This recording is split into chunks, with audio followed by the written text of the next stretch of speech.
Libby here again with the John Humphrey Center. We are just off on Whyte Ave today again. It's May 23rd, doing some interviews regarding child's rights.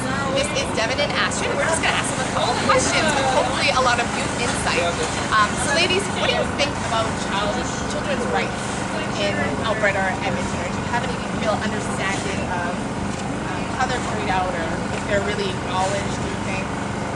Personally, I think that we should be learning more about them in school because, I mean, we learned about like the youth justice system this year, but we haven't learned a lot about our specific rights, and I think that's something that's really important because, I mean, we're the ones who are being afflicted by them, and I feel like also that since we learned more of the general aspect of rights, there should be kind of a better understanding for even adults and workers to understand like what child rights there are and how they are affecting like the youth today.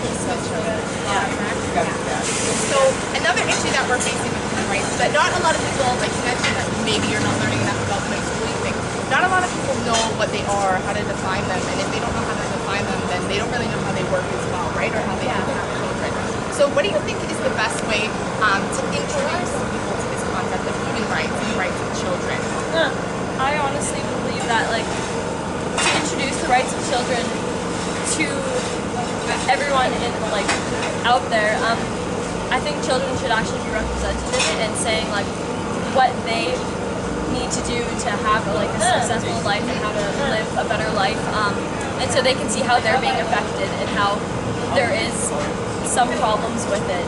Yeah, I think most importantly, it just needs to be like coming up in conversation. Like, I know when I was a kid and we would see maybe, I mean, obviously it didn't happen a lot, but if we saw an act of like discrimination or something, my parents would say like, what do you think of that? How do you feel about that?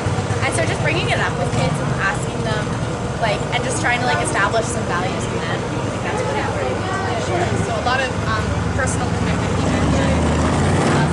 The representation of children, as I said before, and you mentioned schooling. Yeah, absolutely. Another question that I have is, how accessible do you think something like healthcare is for youth in Alberta? Well, since we have free healthcare and there is like a children's hospital, I feel like it could be acceptable or easily.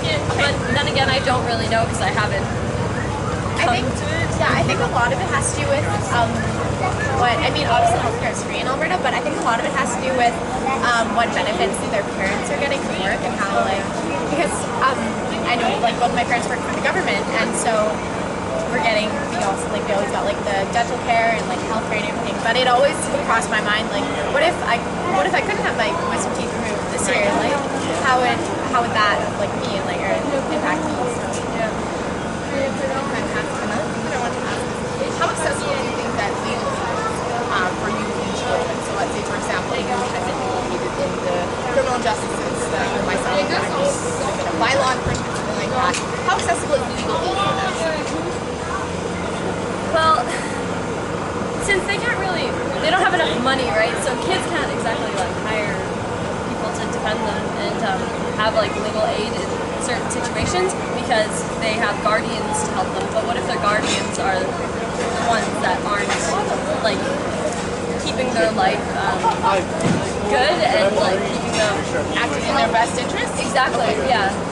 So they're not like it's hard to get legal aid there then. Again, like I think I mean, like I personally don't even know a lot about the subject, which I think kind of makes it a bit tougher to understand the question and understand how to answer. But I think that with some of the communities and like some of the organizations we have in place, I mean, from what I know, it seems like if I was a kid in crisis, it would be pretty easy for me to get legal aid. But if you're looking at another part of the city or somebody who doesn't have necessarily like the same benefits, but yeah, like the same.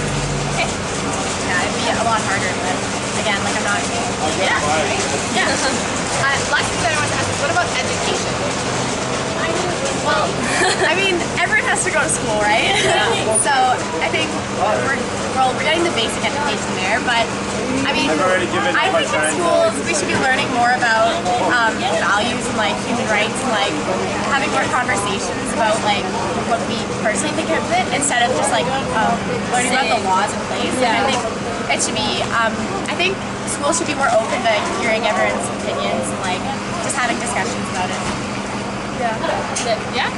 I think that's very true because you're talking about having to engage and include your personal perspective. Yeah. Because I'm sure in school you often hear, when you hear about human rights, it's often human rights infringements and like that in a foreign country. And then maybe would you agree that sometimes it's best to relate it to your immediate situation? Because you talked about your personal experience and opinions. So relating it more to human rights to your personal experience, do you think that's more beneficial? Yeah. Yeah. Okay. Awesome, ladies. Yeah, that's a wrap.